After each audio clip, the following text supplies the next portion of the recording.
Okay, so there's a new comedy series, Buzzing, just landed on Apple TV, plus Government Cheese. That's the one. Dropped Wednesday, April 16th. And it's definitely trying something different. Different how? Who's behind it? Paul Hunter and Aisha Carr are the creators. And they're digging into ideas like faith, fate, but with this really surreal, almost absurdist vibe. Interesting. And the cast list is pretty stacked, isn't it? Oh, yeah. David Oyelowo is front and center. Then you got Simone Missick, Bokeem Woodbine, Jahi Dalla Winston, Evan Ellison. Serious talent. So Oyelowo's the lead. Who's he playing? He plays a guy named Hampton Chambers. Story starts 1969. He's just got out of prison. Oh, what was he in for? Forging checks. Apparently he got out early because of a prison riot. A riot gets him released. Okay, that's already a bit unusual. Exactly. And that kind of sets the tone. It's got this grounded 1969 setting, the look and feel. I sense a but coming. But then it layers in these really wild, almost unhinged moments. And there are these nods to the Book of Jonah throughout. The Book of Jonah, like the whale story. How does that fit in? Well, that seems to be part of the whole surreal faith and fate exploration. They're trying to balance this period piece feel with these almost dreamlike biblical references. It's choice. Definitely sounds like a choice. So Hampton's out, back home to the wife and kids.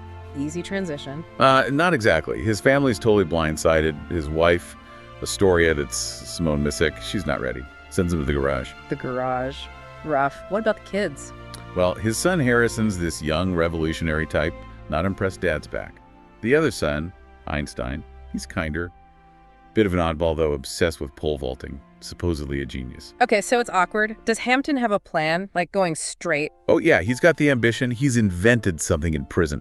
A self-sharpening power drill. A self-sharpening drill? Seriously? Yep. Calls it the Bit Magician. He wants to sell it to the local aerospace company.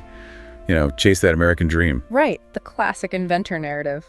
But things can't be that simple, can they? Never are. Turns out, his release wasn't exactly official. His friend, Bootsy Bokeem Woodbine, got a local crime family involved. French-Canadian mobsters, apparently. Mobsters? Okay, what? For Spring Hampton. And now Hampton owes them $2,000, which, of course, he doesn't have. $2,000 in 1969. That's a chunk of change. So, prison escape debt, what's the plan? Not selling drills, I guess? Well, Bootsy has another idea, a less legal one. He wants Hampton and his Bit Magician drill to help him rob a local synagogue. Rob a synagogue? Using the drill. How did we get from aerospace dreams to temple heists? It seems. Hampton found religion, or at least spirituality, inside, like a very casual interpretation of divine plans. You read the Book of Jonah? So the Jonah thing isn't just random weirdness. It connects to his mindset. Sort of. Sure. It seems like it informs his view that maybe this is all part of some grand, odd design. Makes the synagogue idea slightly less. It's fairly insane within the show's logic, maybe. So they lean into the Jonah story more. Yeah, apparently there are moments like some random guy telling him to go to Nineveh. A fishing trip goes sideways, echoing the story. They even tried this wordplay connecting a Torah scroll to a Native American tribe. Okay, so it sounds like they're really committing to the weirdness. Playful oddity, you called it? That seems to be the vibe. Not necessarily deep meaning, but quirky connections. And visually, it sounds like it reflects that. How so? Paul Hunter, the director. His background is music videos. So the show is apparently packed with striking visuals, very stylized. Music video style. Right. Does that translate well to a narrative series? What does that look like? Well, for one, each episode starts with these parody bits. Fake commercials, mock public access shows. Parodies? About what? Supposedly giving context, like on Judaism or the French-Canadian mob, or even just a brand of coffee featured in the show, trying to be funny and informative, I guess. That sounds like it could be fun, or it could feel kind of tacked on. It's a half-hour comedy, right? Yeah, and that might be part of the issue some people have with it. Not enough time. Maybe not enough time to really let all these big, strange ideas land properly. You bring in the Book of Jonah, you've got the crime plot, the family drama, the surreal visuals. It's a lot to juggle in 30 minutes. So it risks feeling a bit all over the place. That's the criticism I've seen, like unrealized quirkiness. Lots of potentially cool ingredients, but maybe they don't quite mix into a satisfying dish. The potential is there, though. You can see sparks. What about the other actors? Do the supporting characters help ground it or add to the fun? They sound interesting on paper, but maybe underdeveloped. Sunita Motti plays a character named Edith. Right. introduced stuck in a vent shaft, which is memorable. But then she mostly just listens to Hampton explain stuff. Okay. Anyone else? There's Katie Aselton as a neighbor who seems almost creepily perfect, sort of Stepford Wives-ish. She interacts with Astoria, Hampton's wife. But again, maybe more of a plot point for Astoria's journey than a full character. And Bootsy, Bokeem Woodbine. He pops in, as does the mom boss, Jung Gai. But sounds like they feel more like cameos than fully fleshed out roles. The focus really stays tight on Hampton. And how's Oyelowo handling that central role with all the weirdness swirling around him? He plays Hampton with this relentless optimism, like he's just riding the wave of whatever God or the universe throws at him. Very good-natured, anchors it. But maybe not super deep emotionally. That's one observation, yeah. More about reacting to the plan, less about internal turmoil, perhaps.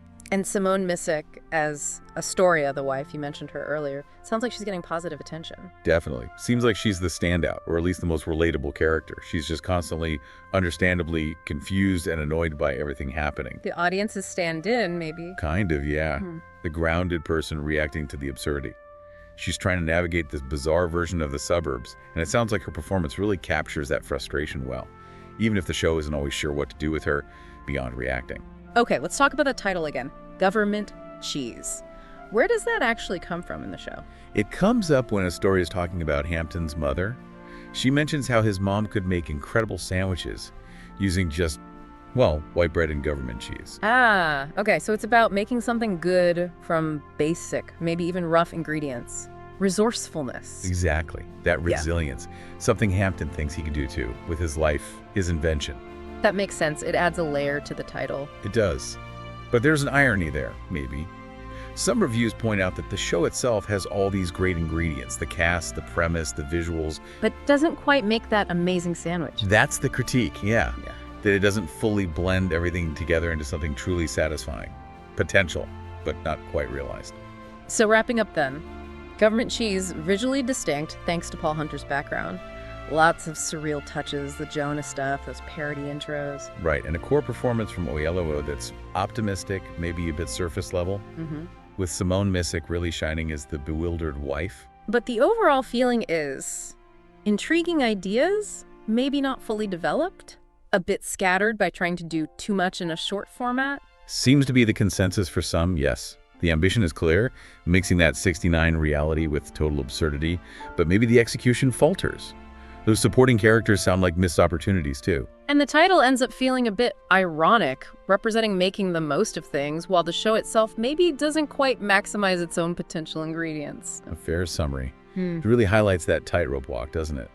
Balancing surreal comedy with a story that actually connects. It absolutely does. Makes you think about other shows that tried this kind of blend, which ones really pulled it off and which ones, well, didn't. Something to chew on, for sure.